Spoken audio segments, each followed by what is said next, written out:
Good morning guys. പതിവ് പോലെ നേരം വെളുത്തിരിക്കുകയാണ്. രാവിലെ 7 മണിക്ക് എഴുന്നേൽക്കണം ആരംഭിച്ചു കിടന്നതാണ്. സൂര്യൻ അതിച്ച് സൂര്യന്റെ പാട്ടിന് പോയിട്ട് ഞങ്ങൾ എഴുന്നേറ്റിട്ടില്ല ഗൈസ്. ഇവൻ എന്റെ മെൻസിൽ കിടന്നേ ഓർമ്മത്തുള്ളൂ ഗൈസ്. എനിക്കൊന്ന് നേരാവണ്ണം ശ്വാസം വലിക്കാൻ പോലും കഴിയാറില്ല. ഇനി സാഹസികമായി ഇവനെ മാറ്റി കിടത്തിയിട്ട് വേണം ബാക്കി കലാപരിപാടികളിലേക്ക് കടക്കാൻ. ഇപ്പോൾ നിങ്ങളെ കണ്ടുകൊണ്ടിരിക്കുന്ന വീഡിയോ ഞാൻ തലേ ദിവസം രാത്രി ഷൂട്ട് ചെയ്ത് വെച്ചതാണ് കേട്ടോ. കാലത്ത് നേരത്തെ എഴുന്നേറ്റ് കിച്ചണിലെ ഡ്യൂട്ടികളൊക്കെ ചെയ്തുകൊണ്ടിരിക്കുകയാണെന്ന് തെറ്റിദ്ധരിച്ചേക്കല്ലേ ഗൈസ്. ബൈ ഇന്ന് എന്താണ് കലാപരിപാടി എന്ന് പറയാം. ഞാനൊരു ബിരിയാണി മേക്കിംഗ് ചാലഞ്ചിൽ പങ്കെടുക്കാൻ പോവുകയാണ് ഗൈസ്. ഞാൻ എന്തുണ്ടാക്കുമ്പോഴും പറയാറുണ്ട്, എന്നെ ഓവറായിട്ട് പ്രോത്സാഹിപ്പിക്കല്ലേ.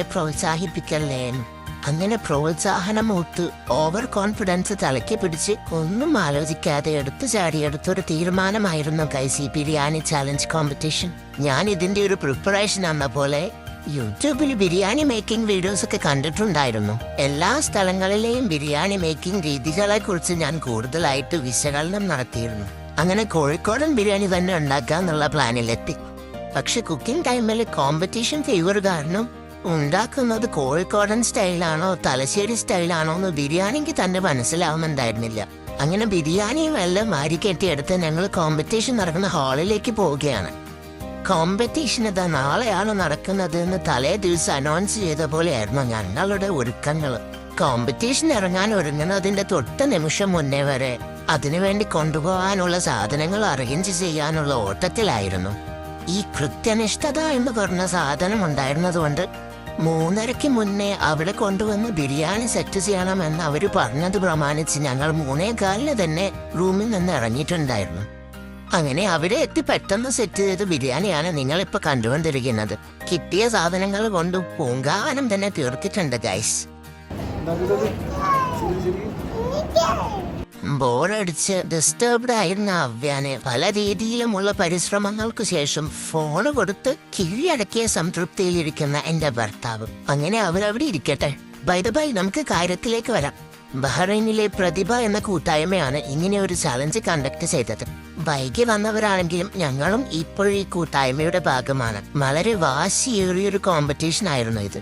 ഇതെനിക്ക് ഫസ്റ്റ് ടൈം എക്സ്പീരിയൻസ് ആയിരുന്നു.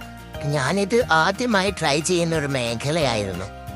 പിന്നെ ഓരോ തെറ്റുകളിലൂടെയും അനുഭവങ്ങളിലൂടെയും ആണല്ലോ നമ്മൾ ഓരോ പാഠങ്ങൾ പഠിക്കുന്നത്. കൂടുതൽ ഒന്നും പറഞ്ഞ് ഞാൻ വഴി തിരിച്ചു വിടുന്നില്ല. നമുക്ക് റിസൾട്ടിലേക്ക് കടക്കാം.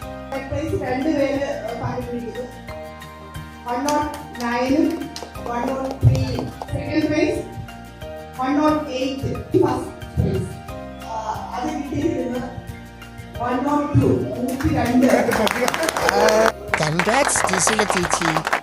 അങ്ങനെ കലാപരിപാടികളൊക്കെ കഴിഞ്ഞ് ഞങ്ങൾ അവിടുന്ന് ഇറങ്ങി. മഴയെ പോയ സണ്ണിനെ പിടിച്ചു വെച്ച് സൺകിസ് അടുപ്പിച്ചു. ഇനി കുറച്ച് കാഴ്ചകളാവാം.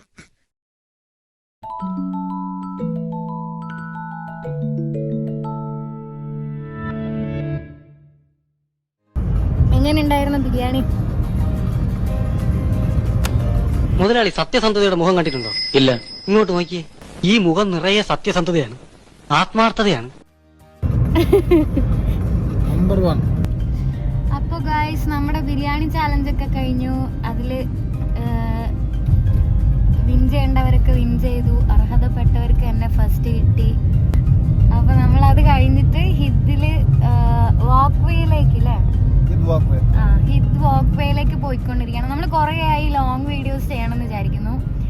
അപ്പോൾ ഇത് സക്സസ് ആവണമെങ്കിൽ നമ്മൾ ഇനിയും ലോങ് വീഡിയോ ആയിട്ട് വരുന്നതായിരിക്കും ഗൈസ്. അതെ ഗൈസ്, ഇനി എല്ലാം നിങ്ങളാണ് തീരുമാനിക്കേണ്ടത്. അങ്ങനെ അത് സൺസെറ്റും കണ്ടുകൊണ്ട് ഞങ്ങൾ ഹിദ് വാക്ക് വേയിലേക്ക് അടുത്തുകൊണ്ടിരിക്കുകയാണ്. ഇവിടെ നമ്മുടെ നാട്ടിലെ കൽപ്പടവുകൾ കാണാൻ പറ്റുന്ന പറയണേ. എന്തായാലും നമുക്ക് അവിടെ ഓരോന്ന് പോയി നോക്കാം. ഫൈനലി നമ്മളുടെ ഡെസ്റ്റിനേഷനിൽ എത്തിയിരിക്കുകയാണ്. വണ്ടി പാർക്ക് ചെയ്യാണ് ഗൈസ്. ഇതാ ഈ കാണുന്നതാണ് നമ്മൾ പറഞ്ഞ കൽപ്പടവുകൾ. നാട് മിസ് ചെയ്യുന്നവർ മസ്റ്റായിട്ട് വന്ന് എക്സ്പീരിയൻസ് ചെയ്യേണ്ട സ്ഥലമാണെന്നാണ് തോന്നുന്നത്. കടല് ഭയങ്കര ക്ഷോഭതയാണ് ഗൈസ്. അങ്ങനെ ഞങ്ങൾ 3 പേരും ആ കൽപ്പടവുകളെ ലക്ഷ്യം വെച്ച് പോവുകയാണ് ഗൈസ്. എന്തൊക്കെ ഉണ്ടെന്ന പ്രതീക്ഷയിലാണ്. എന്തായാലും പോയി നോക്കട്ടെ.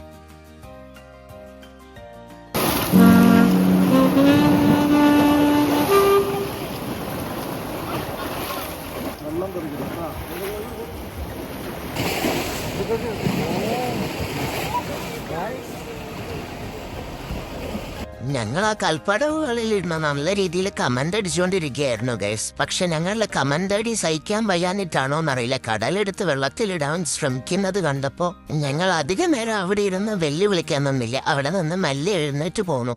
മുഖത്ത് വലിയ ഭാവമൊന്നുമില്ലെങ്കിലും ജീവനും കൊണ്ട് ഓടുന്ന ഓട്ടമാണിത്. എന്തൊക്കെയാണേലും ഈ ഒരു കാഴ്ച വളരെ അടിപൊളിയാണ് കേട്ടോ. അങ്ങനെ ഞങ്ങൾ ഓടി വന്ന് കയറിയത് ഈ ഐസ്ക്രീമിന്റെ മടയിലാണ് കേട്ടോ. ഒരുപാട് വെറൈറ്റി ഓഫ് ഐസ്ക്രീംസ് ഉണ്ടെങ്കിലും അത് ഏതൊക്കെയാണെന്നിങ്ങനെ ചോദിച്ചറിഞ്ഞ് അവസാനം ചോക്ലേറ്റ് ഓർഡർ ചെയ്യുന്നതായിരുന്നു എന്റെ പതിവ്. ഇത്തവണ എന്തായാലും ഒന്ന് വെറൈറ്റി പിടിക്കാമെന്ന് പറഞ്ഞുകൊണ്ട് ഏട്ടൻ കയറി സ്ട്രോബെറി ഓർഡർ ചെയ്തു.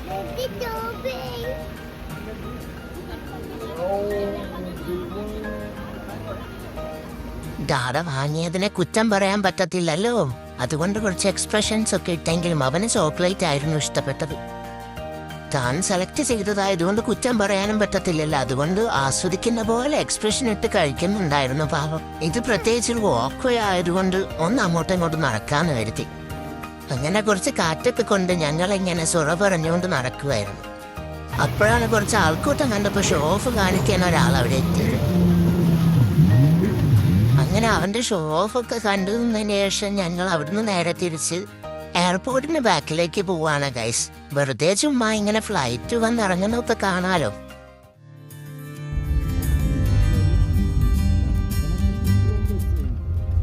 അങ്ങനെ നമ്മൾ എയർപോർട്ടിന്റെ ബാക്കിൽ വന്നതാണ് കേട്ടോ.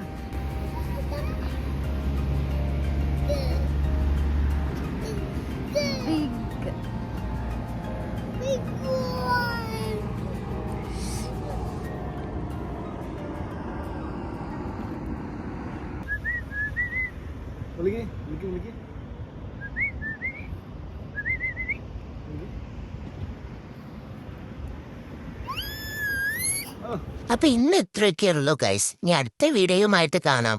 ബൈ.